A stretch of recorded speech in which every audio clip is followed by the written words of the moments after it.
Bueno, continuamos con la clase en esta hermosa tarde que ha estado un poquito así como calurosona.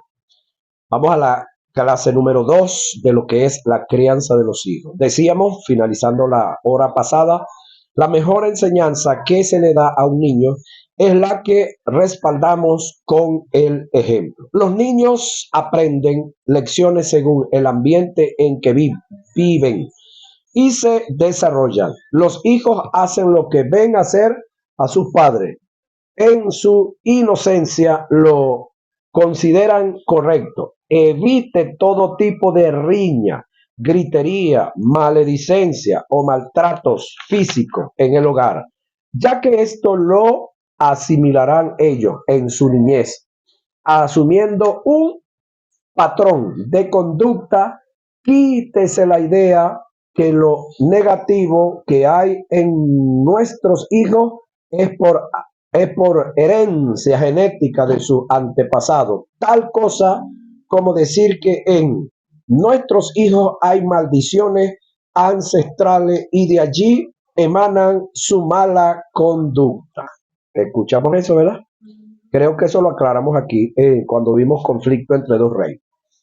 La enseñanza principal de la doctrina que se denomina maldiciones ancestrales está en que las cosas malas que nos suceden son consecuencias de los pecados que nuestros antepasados, una lista de cosas adversas se debe a maldiciones que nos llegaron simplemente por haber venido de una familia. Esto es una ideología cuyo árbol genealógico fue infectado por la iniquidad.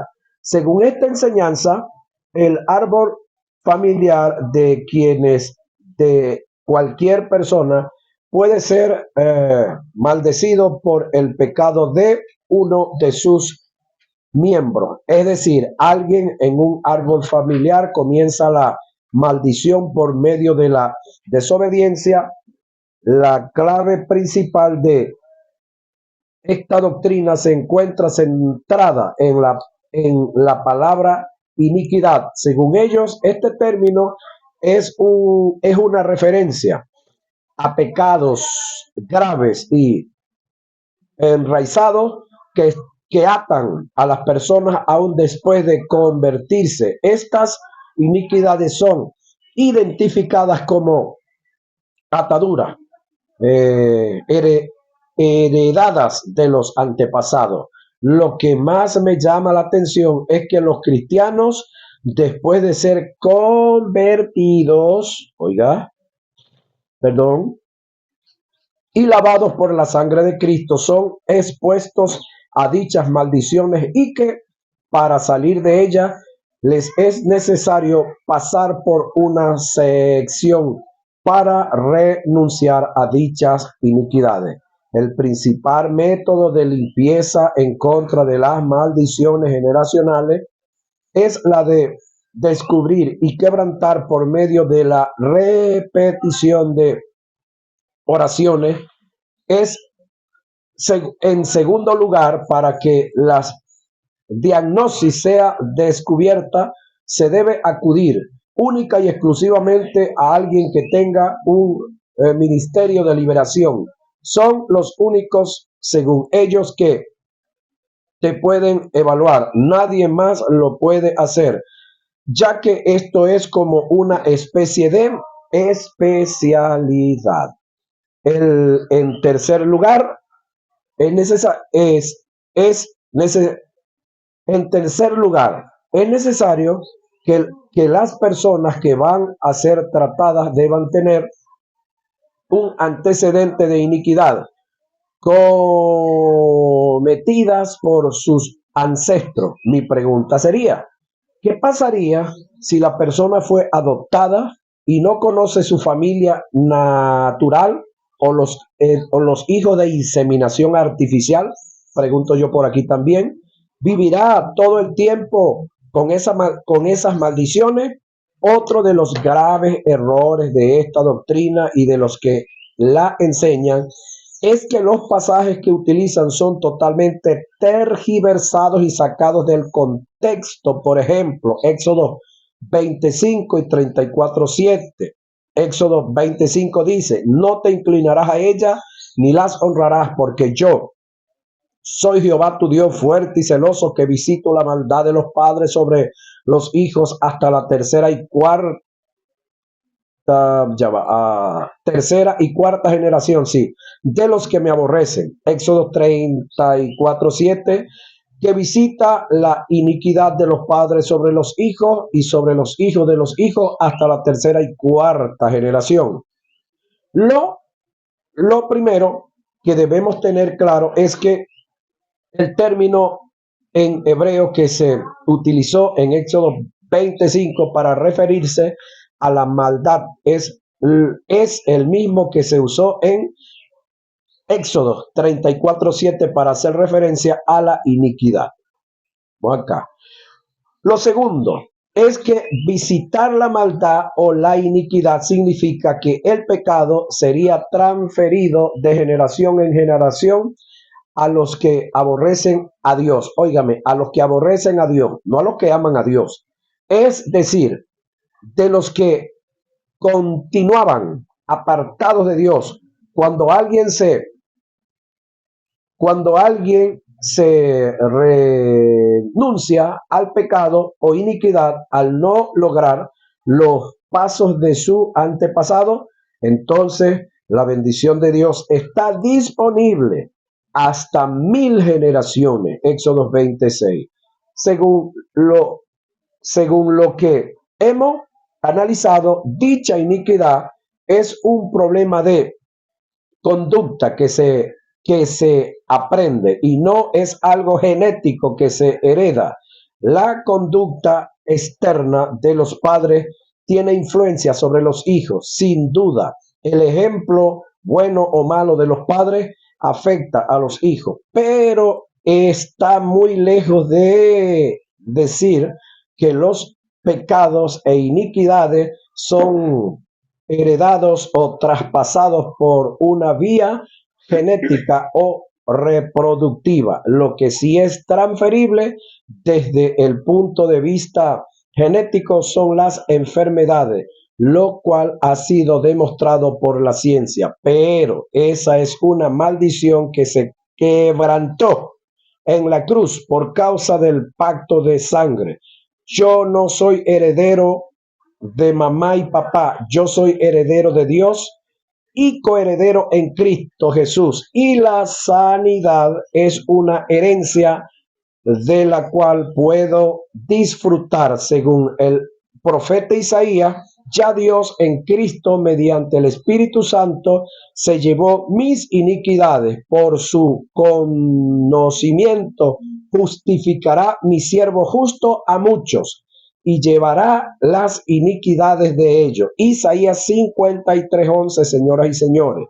Si Jesús llevó mis pecados y mis iniquidades, entonces, ¿a qué tengo que renunciar? ¿Podrá un hombre complementar lo que Jesús hizo por completo en la cruz? Pregunta, ¿no? En conclusión, la Biblia,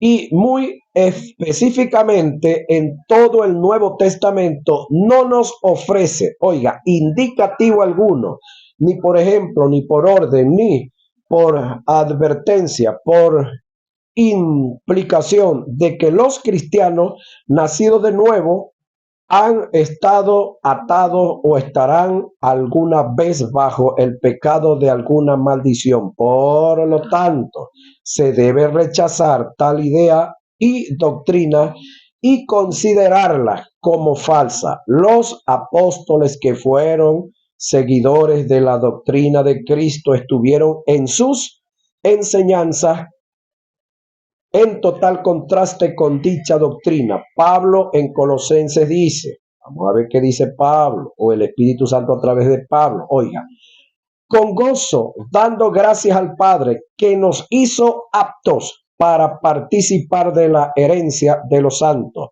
en la cruz, el cual nos ha librado, nótese, nos ha librado, presente, no es que nos va a librar, ya está listo, nos ha librado de la potestad de las tinieblas y trasladado al reino de su amado Hijo, en quien tenemos redención. Oiga la expresión, tenemos, no vamos a tener, por su sangre, el perdón de pecados. Colosenses 1, 12 y 14. Reitero esto aquí. Y trasladado al reino de su amado Hijo. Pregunto yo, ¿dónde vivimos nosotros? ¿En el reino de las tinieblas o en el reino de Cristo? En el reino de su amado Hijo. Reitero, tranquila, polla. Reitero, los hijos en ningún caso serán lo que sus progenitores les enseñen. Reitero, los hijos en algunos casos serán lo que sus progenitores les enseñen y transmitan con su conducta en el seno del hogar. Y esto se ve muy claro en los escritos del apóstol Pablo a Timoteo. Doy gracias, mira esto que dice Pablo, doy gracias a Dios, al cual sirvo desde mis mayores, con limpia conciencia, de que sin cesar me acuerdo de ti en mis oraciones, noche y día, oiga, trayendo a memoria la fe no fingida que hay en ti, la cual habitó primero en tu abuela Loida y en tu madre Eunice, y estos seguro que en ti también. Segunda a Timoteo 1, versos 3 y 5. Entonces, Timoteo era la tercera generación de hijos nacidos en Cristo. La abuela cristiana, la madre cristiana, y él era la tercera generación. Ve la posición. Sin embargo, escuchaba a un cristiano decir lo siguiente. Él decía, bueno, de mí, yo no puedo jactarme de que mi abuelito fue cristiano, yo no puedo jactarme de que mi papá fue cristiano, yo no puedo jactarme de que vengo de una generación de cristianos, como algunos se jactan y bueno, tienen esa bendición. Mi mamá fue esto, es una chismosa, una lengua suelta, mi papá era un borracho, habló de todo lo malo que fueron, que es una realidad. El primer cristiano fue él en el hogar, pero él decidió no ser como ellos. Él decidió abrazarse a Dios y a su palabra. Sin embargo, en el caso de los que ya somos cristianos, creo que nuestros hijos no puedan decir que su madre, siendo cristiana, es una borracha, siendo cristiana, es una ratona, siendo cristiano, es una bandida, un delincuente, el abuelo, siendo cristiano, es un peleador, es un bebedor, es uno que se la pasa levantando las cortinas donde no debe y cosas así por el estilo. Entonces, esto puede afectar a nuestra familia. No se le olvide que el primero que usted tiene que pastorearse es a usted mismo y los segundos son los de su casa. El hecho de que usted no tenga una responsabilidad con una congregación, con un grupo de familia, eso no le limita a usted de aprender y asumir esto con seriedad y con mucho respeto.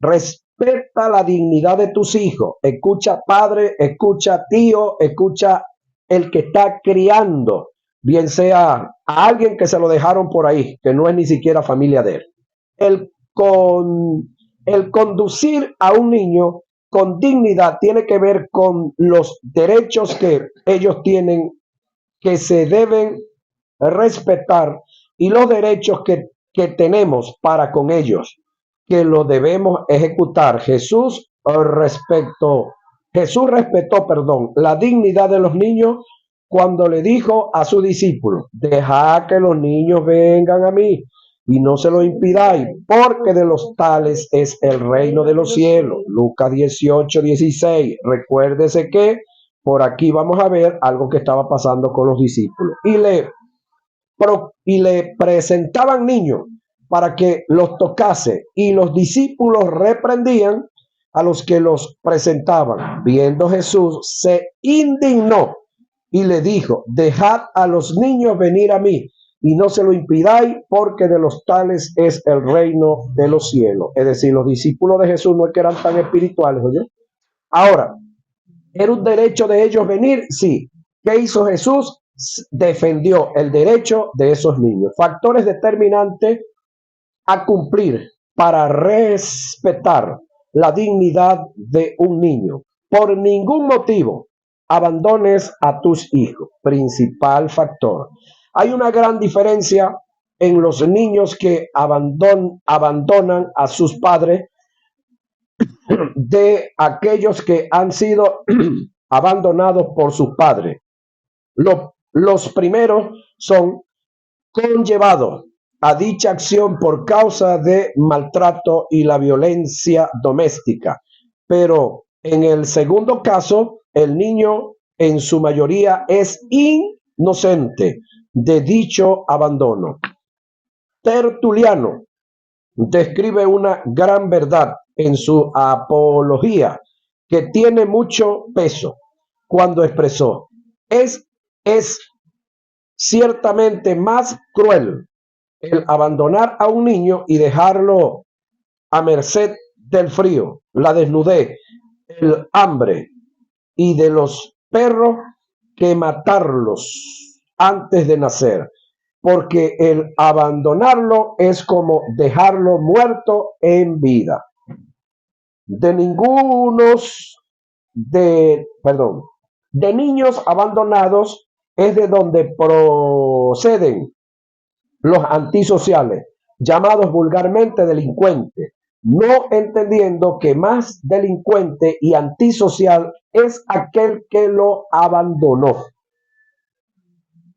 Se conoce de padres y de madres que dejan a sus hijos por el interés de ir a convivir con su amante. Y el colmo del caso es que dejaron de criar hijos que son fruto de su sangre por criar hijastros. El permitir que un hijo se apegue a su padre o a su madre sentimentalmente para luego despegarse de él es el desgarro, la herida más penetrante y contundente que se le puede causar a la inocencia de un niño, señoras y señores.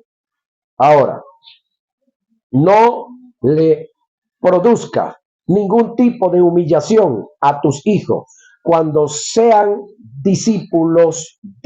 disciplinados o corregidos.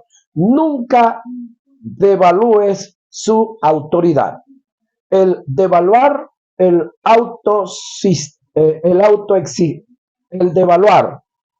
autoestima de un niño lo lleva a desarrollar internamente complejos de inferioridad y autodepreciación, conduciéndose en la vida inseguro en forma extrovertida, restando la posibilidad de superación y surgimiento. No los maltrates ni física ni verbalmente, mucho menos de manera psicológica.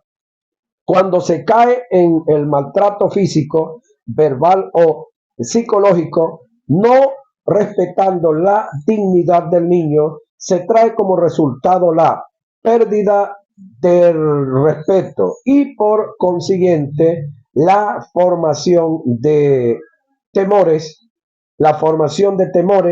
resentimiento y rencor hacia los padres, perdiendo el afecto paternal, creando internamente en ellos un instinto de enemistad. Si hemos acudido al consejo, a la orientación y al castigo físico moderado, y aún si no vemos resultados positivos, debemos utilizar el castigo privativo, es decir, privémoslos de aquello que les resulta agradable y placentero, como por ejemplo sus juguetes, un programa de televisión, un paseo, entre otros. Es decir, si los hemos aconsejado, no nos quieren oír, si bueno, le tuvimos que dar una corrección con la vara, porque no quiso oír la vara de la corrección, y él persiste, bueno, no lo deje ver el programa que le gusta, quítele los juguetes, enciérrele, pero no lo castigue poniéndolo a leer la Biblia ni a orar. Eso es garrafal, grave error, porque le agarraría rabia a la lectura de la Biblia o a la oración. Evite por todos los medios la violación doméstica o la violencia doméstica. La existencia de este tipo de violencia indica un retraso cultural en cuanto a la presencia de los valores tales como la consideración, tolerancia, empatía y el respeto por las demás personas. Independientemente de su sexo, el maltrato doméstico incluye a las agresiones físicas, psicológicas o sexuales, llevando a cabo en el hogar por parte de un familiar que hace vulnerable la libertad de otras personas y que causa daño físico o psicológico. Cabe añadir que de forma unánime el término violencia es relacionado tanto a lo físico como psicológico, considerándose penado en las leyes terrenales, penales e espirituales como principio de reino de Dios.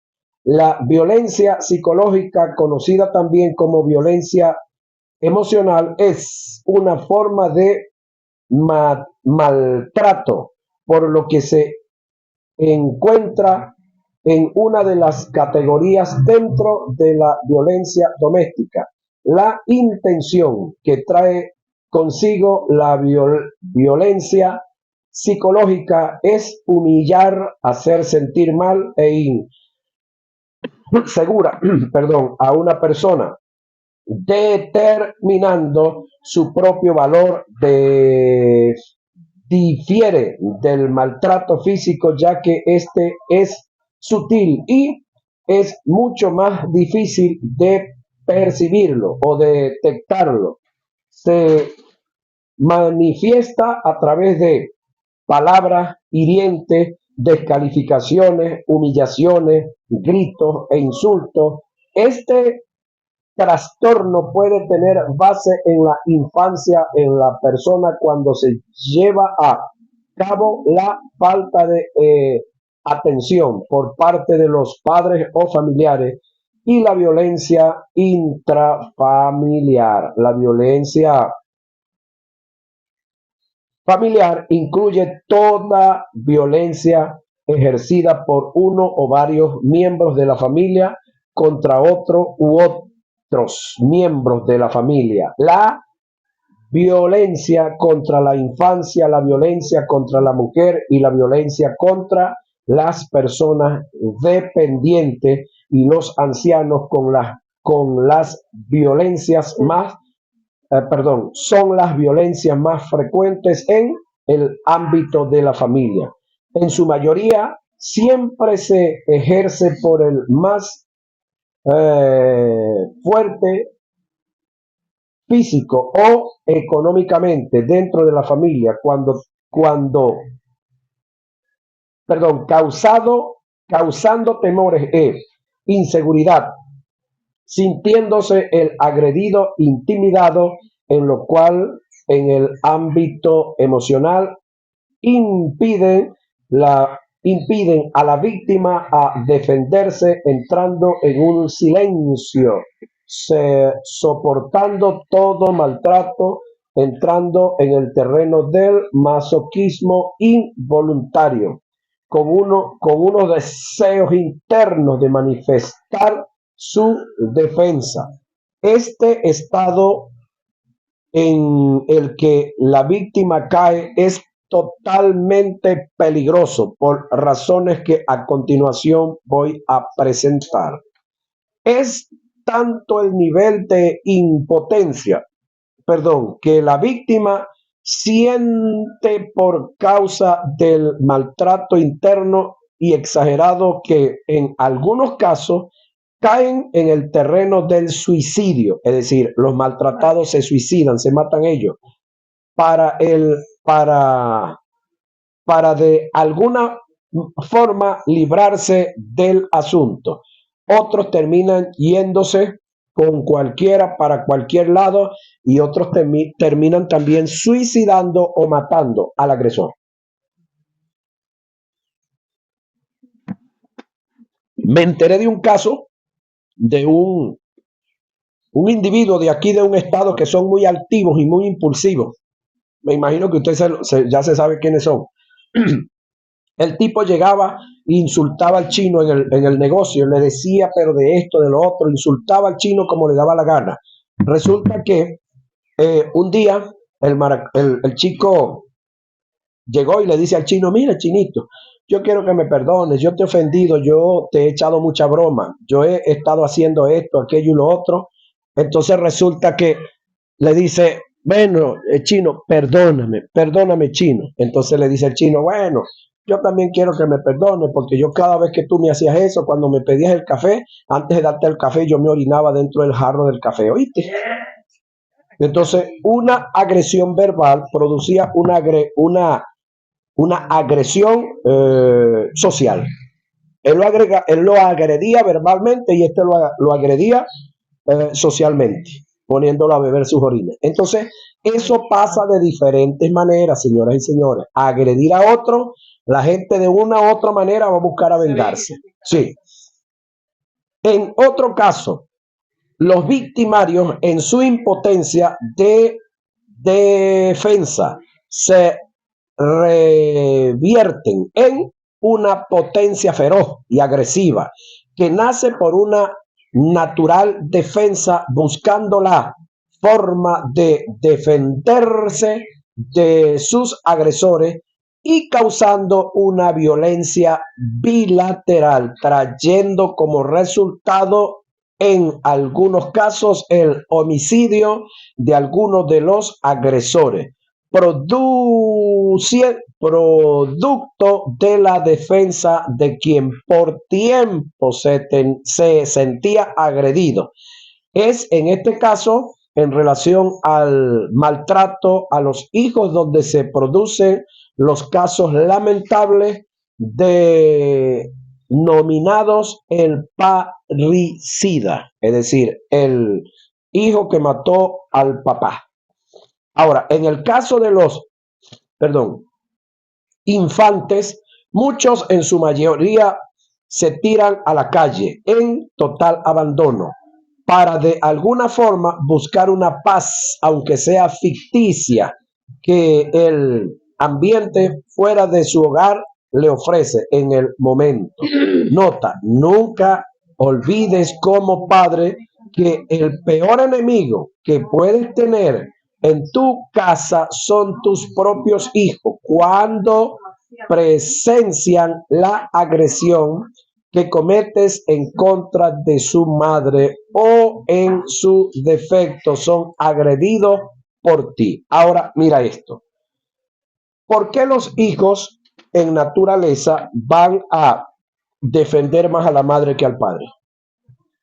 Nunca han pensado eso ustedes. Siempre se ha visto la mujer como el sexo débil, aunque si nos vamos a la realidad real, hay áreas en las cuales ustedes son más bellacas y más resistentes que todos los hombres.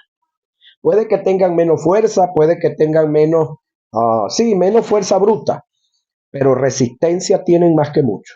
Porque le digo algo, si a nosotros los hombres nos tocara estar embarazados y parir, yo lo hubiese hecho una sola vez, creo. Una sola vez lo hubiese hecho. Ahora, si es que lo hubiese hecho. Ahora, en el caso de la existencia real, los niños que tienen, por decir algo, 20 años, tienen 20 años con papá. Pero con mamá tienen 20 años y 9 meses zampados en la panza. Entonces hay más tiempo con ella que con nosotros. Entonces, por lógica, por naturaleza, los hijos siempre van a defender al más débil. Aparte de que van a defender al más débil, van a jalar más para la madre porque tienen más tiempo con ella. y porque ella fue la que les dio teta y bueno, por ahí. Aunque un amigo mío sacó una canción por ahí, de aquí del Tocuyo de Paso. Él dice, cuando yo estaba chiquito, mi mamá me daba teta y ahora como estoy grandote, me da con una chancleta. Eso no fue Pablo, ¿no? Ok, ok. Nunca te olvides como padre que el peor enemigo que puedes tener en tu casa son tus propios hijos. Cuando presencian la agresión que cometes en contra de su madre o en su defecto son agredidos por ti.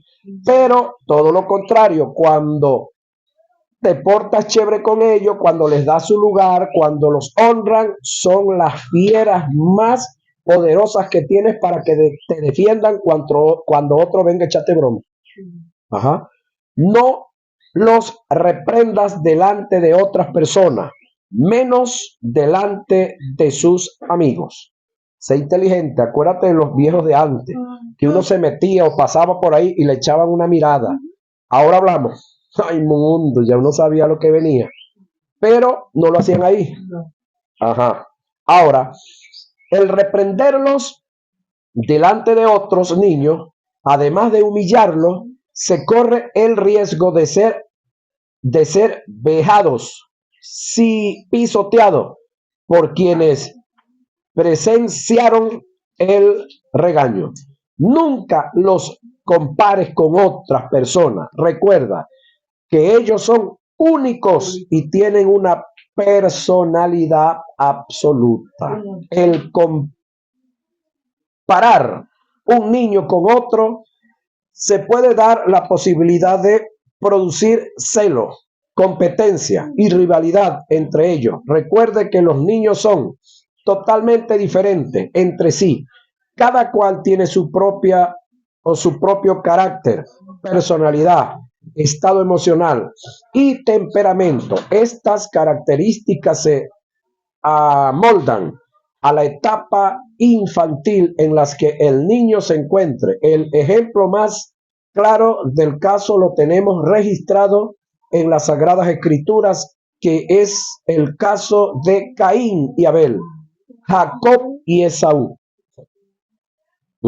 No manipules, intimides, controles y sobornes a los niños para conseguir de ellos la obediencia.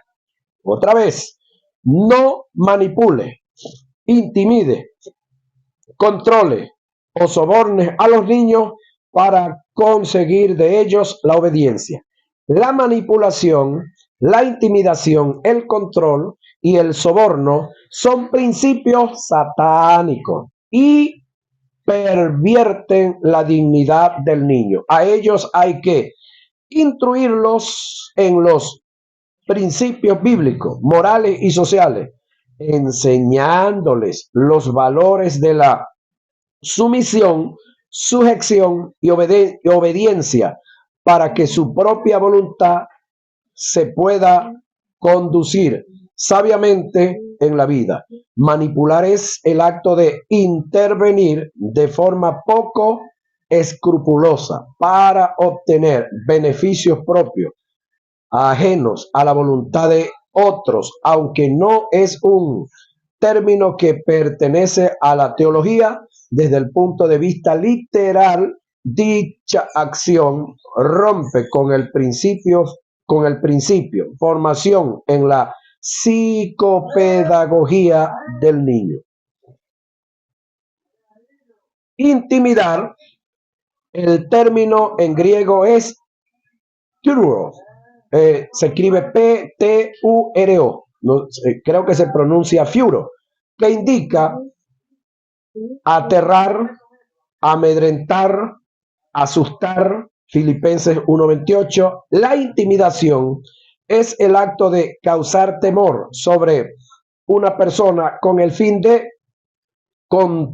controlar su voluntad. Esto tiende a darle una formación al niño, conduciéndolo en la vida insegura. Controlar indica intervenir dirigir, dominar. El control es el acto de intervenir, dirigir, dominar la voluntad y los deseos de una persona.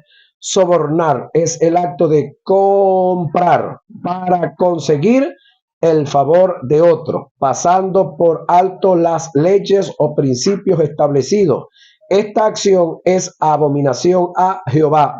Deuteronomio 10:17. Sea veraz con sus hijos, cumpla lo prometido, bueno y malo, le agrego yo.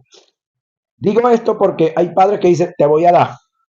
Si lo vuelves a hacer, te voy a dar. Y eso se lo repiten 50,000 veces y los muchachos siguen haciendo y deshaciendo y dicen que le van a dar y no le dan nada.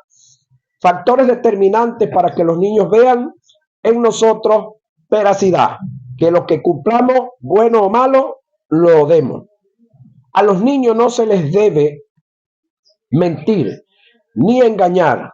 Si lo haces, ellos aprenderán a hacerlo y perderán el respeto, la fe y a sus padres. Nunca induzcas a tus hijos a mentir creer en el y a creer en el engaño para tratar de guardar tu reputación, ya que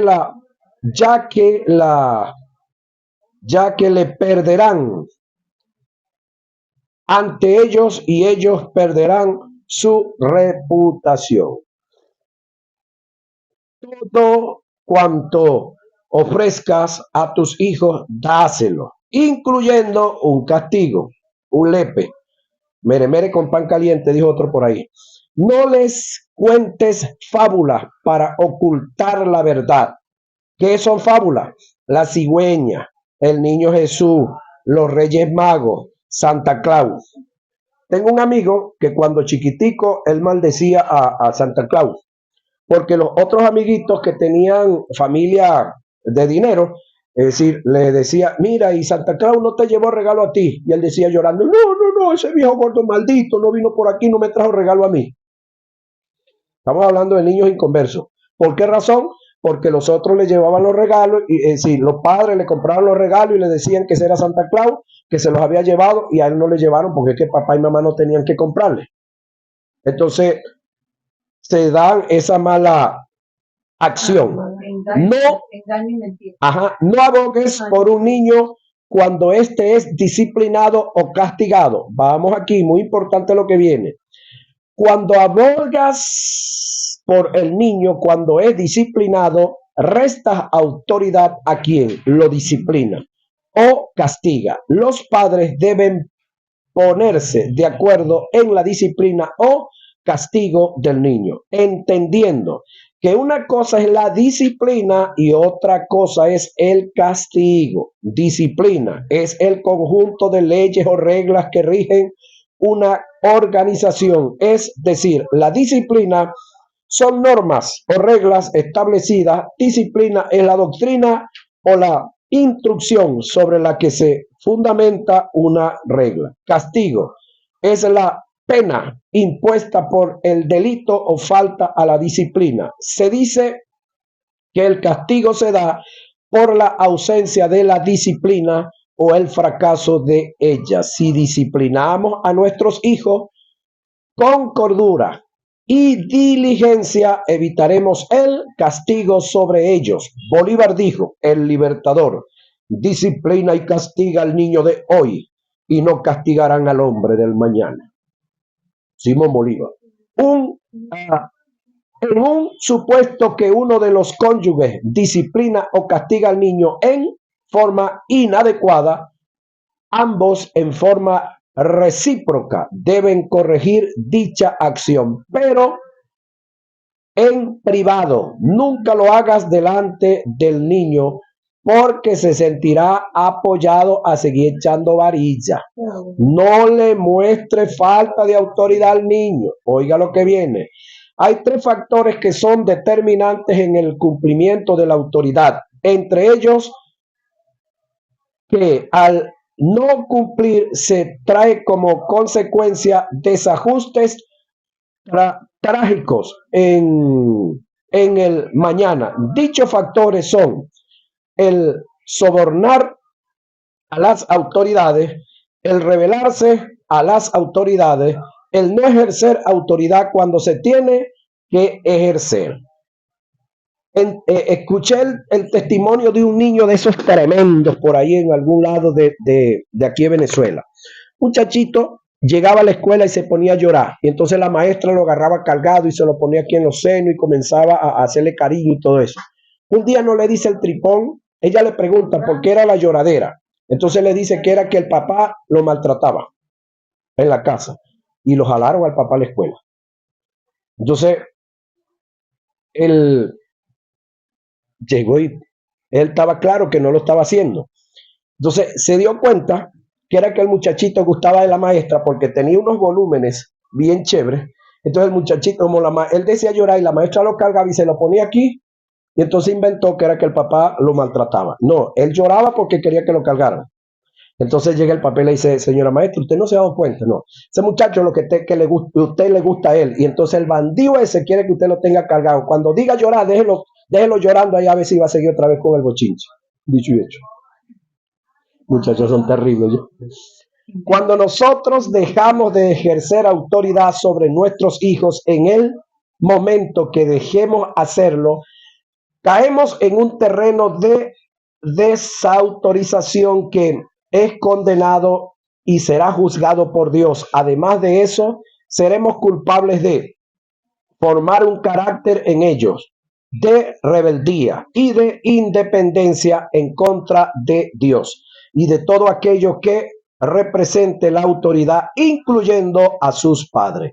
Las escrituras dicen que un hijo sin disciplina es un bastardo. El término bastardo que se utilizó del griego es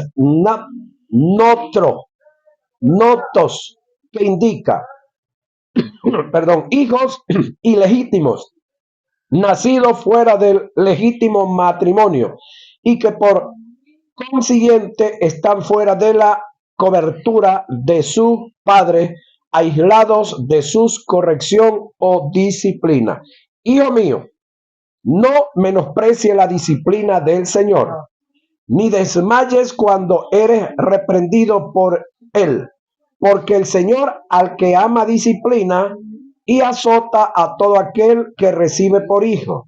Si soportar la disciplina, Dios os tratará como a hijo, porque ¿qué hijo es aquel a quien el padre no disciplina? Pero si se os deja sin disciplina, de la cual todos han sido participantes, entonces sois bastardos y no hijos. Hebreos 12, 5 y 8. Ajá. Indicios que te muestran falta del ejercicio de autoridad.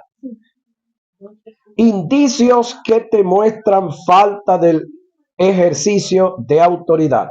No acuses a tus hijos con nadie. Disciplínalos en el momento requerido. No le confíes la formación de tus hijos a terceras personas. No suspendas la disciplina a tus hijos hasta el cumplimiento. Se debe tener una causa previa y razonable para castigar al niño al niño, y él la debe conocer.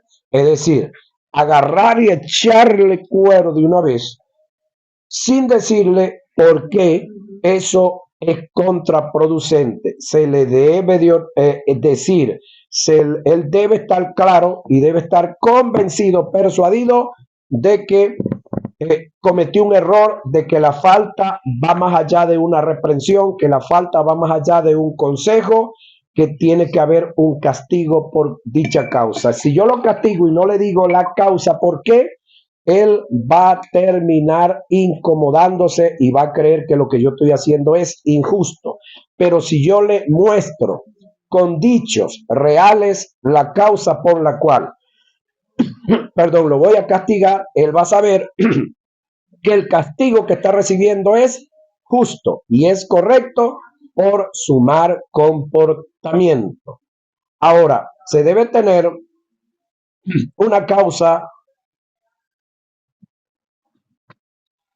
hoy previa y razonable para castigar al niño y él la debe conocer. Lo vemos en nuestra próxima hora de clase, que el tiempo se nos fue otra vez.